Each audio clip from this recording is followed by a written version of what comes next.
Welcome back, everyone. It is July 1st. I wanted to do a reading to get a feel for what is coming with, we've got Venus moving into Gemini and Neptune is going to be going retrograde on the 4th, on Friday. And I was going to wait until next week to get into the reading. We've got a full moon next week in Capricorn, but I felt called to come on today due to a shift that I detected last night. We're going to talk about that shift just a bit. It is pertaining to a masculine collective going through an awakening. We've been talking about this quite a bit, and I keep getting this groaning and moaning from the spirit realm, or from the astral plane rather. So this would be real people on Earth right now.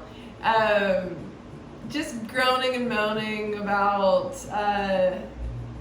what it is, this awakening for them. And it's funny because I was meditating for a second here and I saw one of those, what are they called? It's kind of like binoculars, the little binocular stands at like the zoo. I saw one like that. So I'm getting a message about a gap in awareness, or like being worlds apart from someone. So you could relate this to like the 3D, 5D shift. Just being in a different state of awareness or consciousness than someone else. Take this as this resonates, because there are many levels to this. There are many levels to awakening. There are many collectives that are awakening in different ways, different shapes, different forms, different avenues. So try not to take this personally. But see it as it is for you in your reality. So the biggest thing here is that, with Neptune going retrograde alongside Venus going into Gemini, there's going to be a lot of confusion around how we think and perceive things, how we perceive things and how that shifts our thinking, how that changes our mindset, how that changes our approach. Neptune rules over illusions, and it can make things a bit foggy, confusing. Your third eye can get a little bit blurry. And it was funny because right before I came on here, my right eye, so my masculine side, my right eyeball had something in it, and it was so irritating. Like, it took forever to clear it out, and that's when I saw the binoculars. So it feels as though there is there's basically a block in perception in this masculine collective going through an awakening. They cannot see something from your perspective. I have to reiterate, while I am hearing a lot of male voices groaning in the astral plane, this is not necessarily a man, because a lot of us are influenced by men, specifically our fathers, our grandfathers, and the men that came before us. So, it's whatever this, it's an entity, right? That groaning voice is an entity. Whatever that voice is for you, it could be a partner, or it could be you.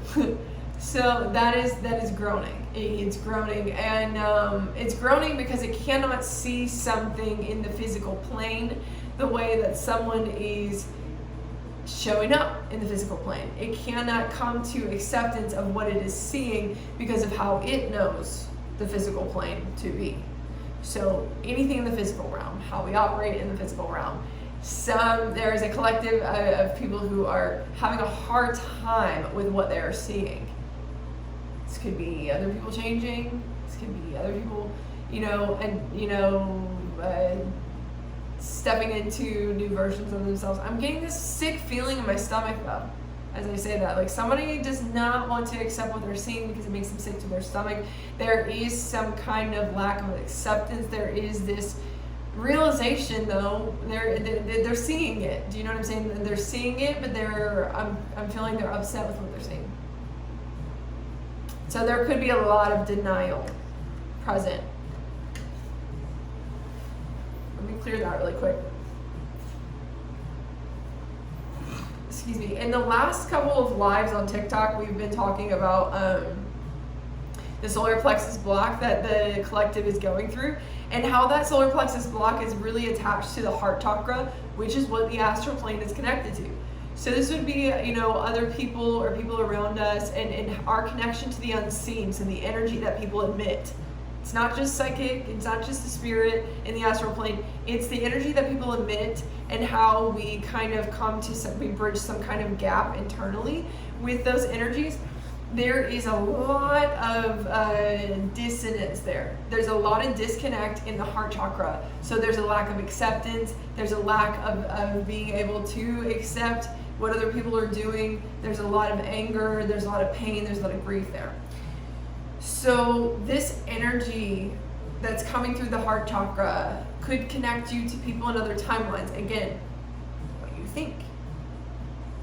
This energy coming through the heart chakra could be connected to, depending on where you are in your spiritual journey, past life, generational. Timelines. Time is not linear. So, and this can also be something spiritual in the spirit, right? Past lives, generational. So clearing that as well.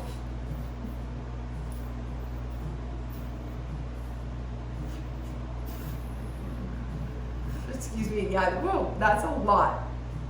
It's traveling through time and space. Now, what I do with my work as a trance mediumship is close timelines. I help people close timelines. I help people come to peace with timelines that create blocks for them in this life. Whether it be all of past lives, whether it be within their ancestry, whether it be in this lifetime, right? I help people close timelines through coming to peace with whatever challenge there is in that timeline. That's why I call myself a time mage instead of a shaman, because I don't just do shamanic work, although that is a kind of shamanic work.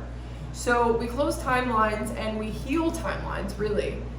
And that creates quantum leaps, right? So a lot of you guys do this through your own work. Do you know what I'm saying? Through your own spiritual work as well. But this is just what I do with my practice. So you hear me speak on the astral plane a lot, so that's why I talk about it and explain it. But basically, there's a lot of timelines closing. There's a lot of things healing in old time and space. Now, let's take a step back for a second and bring a bigger picture perspective here for the entirety of the collective, of all of the collectives. Look at the current events. There are things coming up right now that we have not fought for in government, in human rights, in decades, if not longer. We've had freedom. We've had freedom in the past 20, 30 years that it is at threat now. So it's bringing up a lot of question about ethics, about religion, and about politics, ethics, and it's shifting our worldviews. In this process is a natural process of healing subconscious and conditioned beliefs that close old timelines. So a lot of you guys are doing this work right now, and what I've been seeing in the collective over the past couple of lives, TikTok live streams, is specifically religion, but other things as well. People fighting what they're seeing on my live and what I talk about and do. But I'm hearing other people going through it as well. I've also seen specifically a couple of health coaches or specifically a therapist. I saw her say this yesterday. I would say they. I saw them share this, and it was for LGBTQ. It's an LGBTQ-centered therapist, and they were speaking on how much they were being hit with judgment right now and things that were being put online. I'm also seeing a lot of African American or Black people posting about white culture and racism and things like that, bringing that stuff to awareness as well.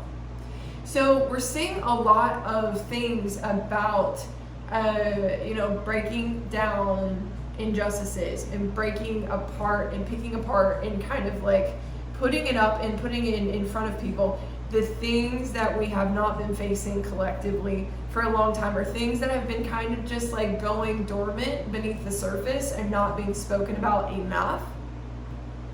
We're starting to have to, they're coming up with unabashedly. They need to come up. They have to come up because of how much subconscious awakening is happening. Literally without choice. It's just naturally happening because of the current events.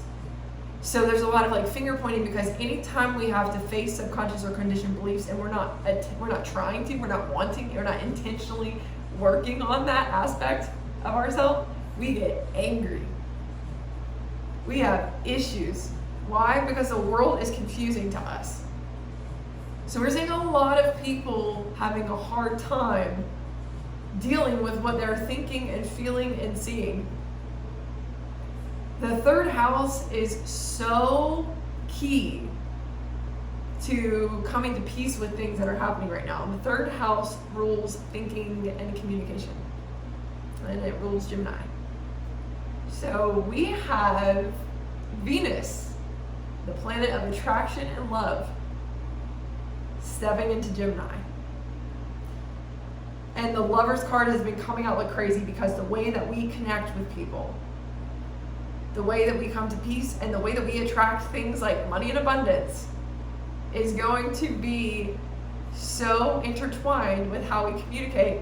And our communication is being challenged by all of these interpersonal issues right now due to collective shifting in perspective because of the current events. You see how the dots are connecting. So give yourself some time this week to focus on this and come to peace with this in whatever way you need to, because Neptune going retrograde alongside this is going to make those illusions even more aggressive, because Neptune and Saturn are both in Aries right now together, challenging you to break those patterns. And they have to do with yourself, which is going to piss you off even more. Right? Because they're in Aries, which is ruled by the house of self. It's about being self-assured. And if you don't understand why you can't make something make sense, and if you don't understand why you can't change something outside of you, because it's literally a reflection of you, you're going to be pissed. So that's why we have so much fire energy, heat energy, aggression right now, and people fighting against a lot of the revolution, a lot of the rebellion, and a lot of the people who are speaking out. You're seeing a lot of people, adversaries come against those people publicly. I myself am experiencing it quite a bit right now. So I'm not the only one. I've seen a lot of people going through this.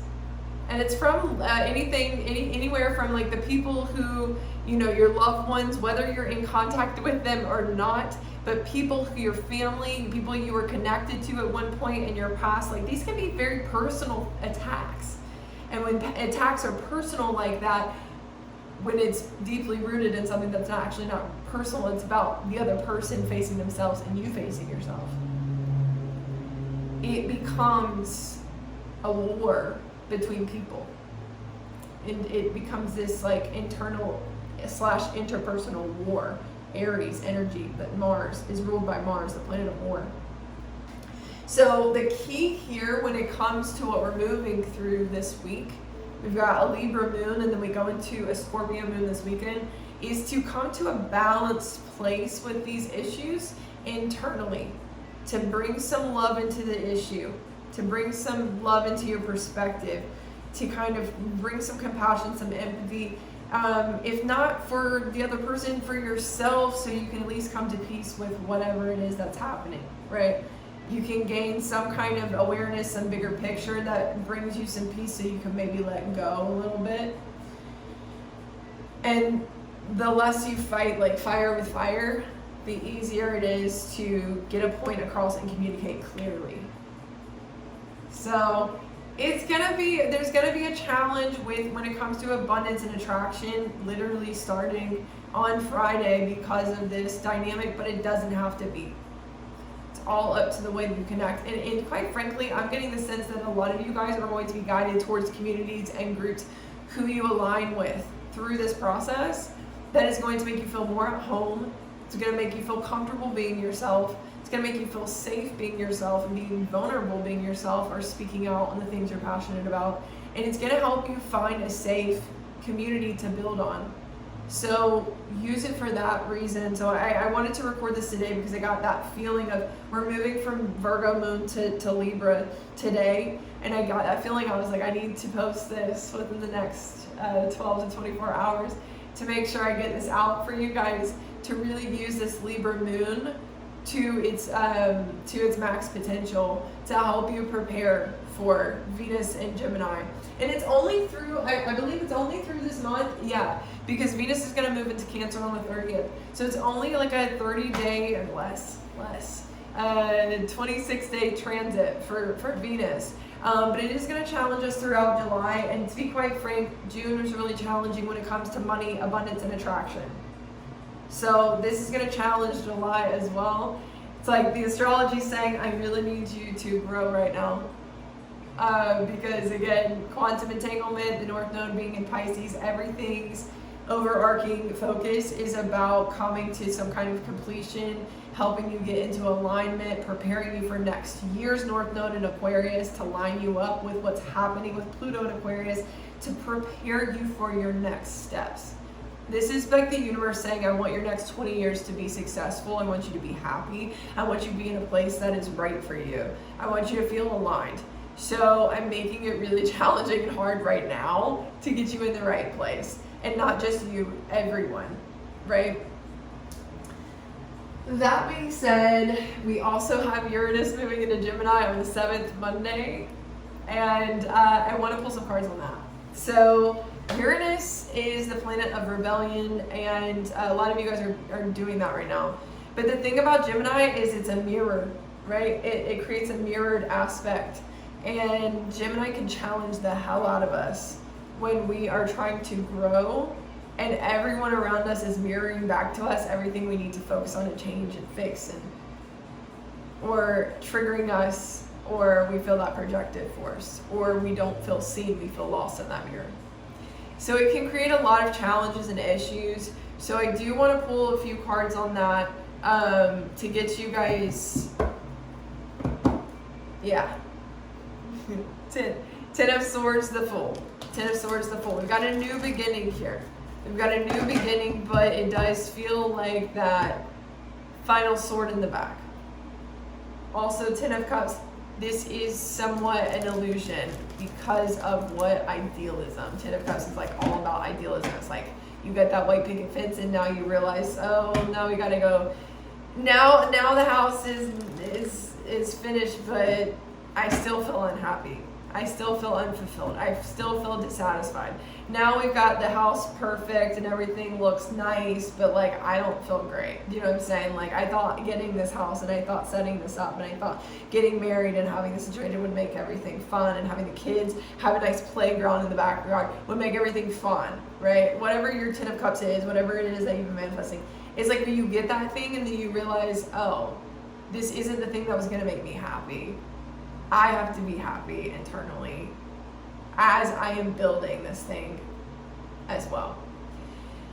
So that 10 of Swords is basically saying, how are you not satisfied with yourself and your day-to-day life? How are you not satisfied right now with your routine, with your lifestyle, with your day-to-day things, with, you know, where are you not satisfied?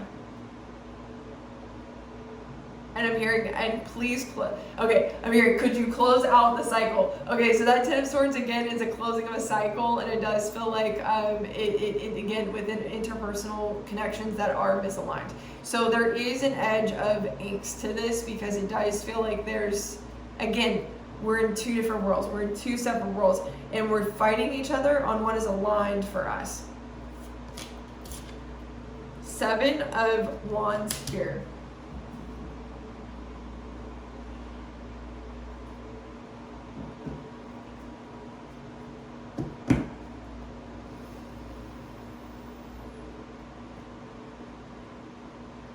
I'm hearing the Cancer energy is helping you guys grow in ways that you couldn't see previously. Interesting. I'm hearing this is Uranus speaking. This is Uranus and Gemini speaking. Cancer energy is helping you grow in ways that you couldn't see. Now, will you withstand the storm and focus on what is aligned, focus on the future? Or will you crumble under the pressure, is what I'm hearing. And for some of you, the grief, betrayal, things like that. So this Six of Wands, for some of you, this is about being recognized or working towards being recognized for something. Working on success when it comes to something. It's like the next step of success when it comes to something. But for others, this Six of Wands is about being the bigger person. Taking the high road.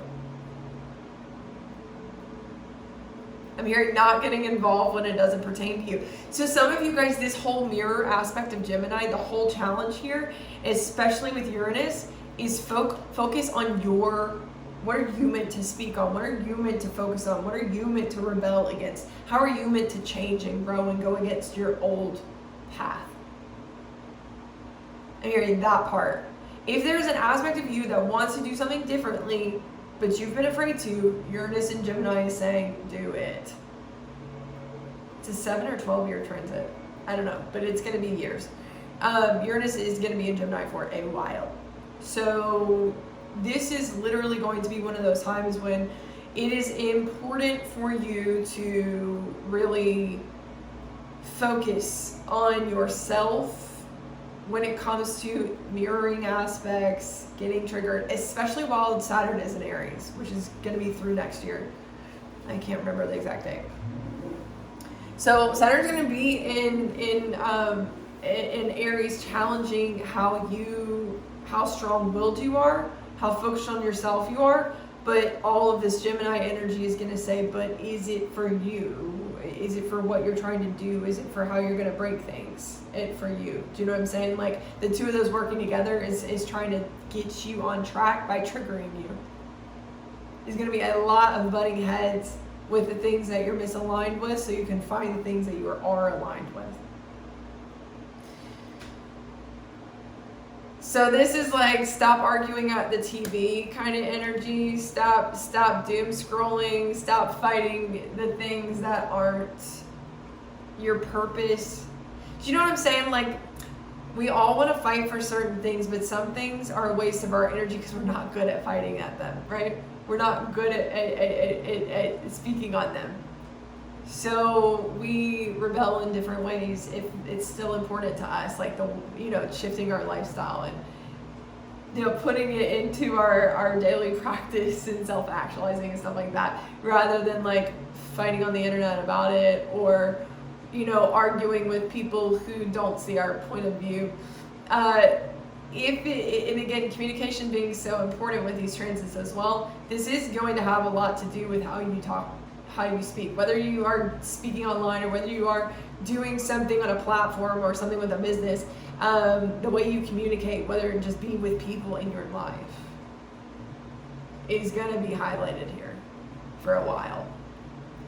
So I'm hearing this is just the beginning. So a lot of this is really just saying pick your battles. It's a win-win when you pick your battles, because with Saturn and Aries, it's going to continue to push you in the direction that's going to make you the happiest. It's going to make you the most fulfilled because you're going to be aligned with who you are. But you're also going to have to learn to let go of the things that aren't aligned with you and arguing with the things that aren't aligned with you and trying to move them, fix them, shape them, make them what they're not to be what you want. That's really what Saturn and Neptune and Aries are doing together, is creating a lot of weird situations, creating a lot of messy situations to catalyze this process for everyone. Really.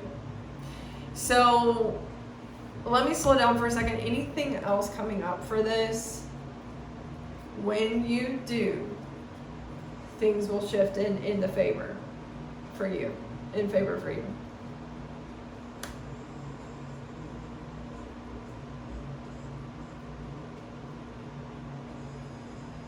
You will catalyze your own success by basically going through processes that trigger you. Some of you guys are manifesting processes that trigger you to catalyze your success and to turn the table in your favor and to make things work in your favor. You're catalyzing your success and speeding the process up and working with the universe in this way. And some of you guys, especially those of you who are more like, I would say, on a journey of enlightenment, in the process of awakening, you're stepping into higher frequencies, or you're on a spiritual journey or something like that, whatever it is, you are going to naturally be part of that collective that is doing things faster, speeding things up, triggering catalysts for these types of domino effects to play out. So I will say this. You are not messing up your manifestations because you're causing tower moments, or there's lots of like little fires that keep popping up. You just might need to look into those fires a little bit deeper. Don't fight them, look into them and ask yourself, what does that mirror? How do we adjust this? And for some of you guys, you're going to naturally trigger people. So the answer is not, how do you just come to peace with that fire? No, some of you, part of your path is to create fires. It's naturally it's a part of the harvest. It's just a side effect, and it's going to happen no matter what. And no matter how calm you are, no matter how zen you are, no matter how at peace you are. I've seen the spirit realm, someone in the spirit realm going like this. It does not matter. You're going to trigger people. If you're doing something that's innovative, if you're doing something that's futuristic, if you're doing something that's experimentative, if you're rebelling in any way, shape, or form right now, if you are revolutionary in any way, shape, or form, you are automatically going to create fires. It's about how you handle them. It's about how you react to them. And for some of you, you are meant to communicate and express or use them to make art, or use them to expand a project or a business or something.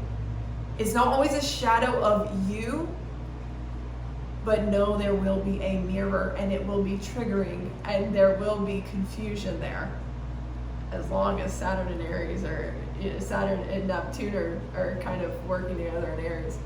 There will be triggers there, and there will be fights, and there will be fires, period. So that's not the thing. Some of you guys need to know that it's not about the path of least resistance right now. It is internally, though. What feels good, what feels aligned, what feels right for you. If you keep trying to force something doesn't fit for you, then you're going to continue to have internal fires, if not external fires. So it's when, no matter what external fires are going on, when you feel good internally, you're on the right track. Keep going in that direction. So, but don't let the passion die, right? This doesn't say put it out, like water it out, calm it down to the point where there's no passion. Don't let the passion die. Keep going. But this is an adaptation process. This isn't a expansion process. So I'm gonna leave you guys with that, because I feel like that's a lot to kind of like think about and work through. But I did want to kind of go ahead and note that I'll come back on for a weekly reading, either this weekend or early next week. But trust the universe. A personal issue has reached resolution, or will reach resolution soon. Sit with this. Sit with this. Let your fears dissolve, okay? It's all about, Jupiter is in Cancer, so your expansion process, your fortune, is all about your emotional, resolve. Are you cool with this? Do you feel good?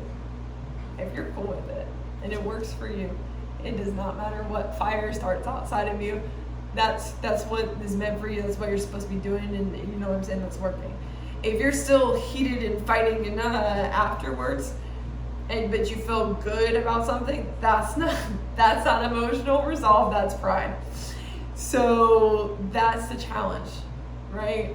Can you put yourself out there? Can you speak up? And if it starts a fire, cool, but do you feel good? feel like, yeah, I did that. Not like, yeah, I did that. That's the difference. That's the difference. So sit with that, take care, and as always, if you want to book a private session with me for coaching, a reading, or energy healing, or any combination of those, the link is in my bio for my website, or just go directly to intuitiveMindGeek.com. I'm Dre. Take care.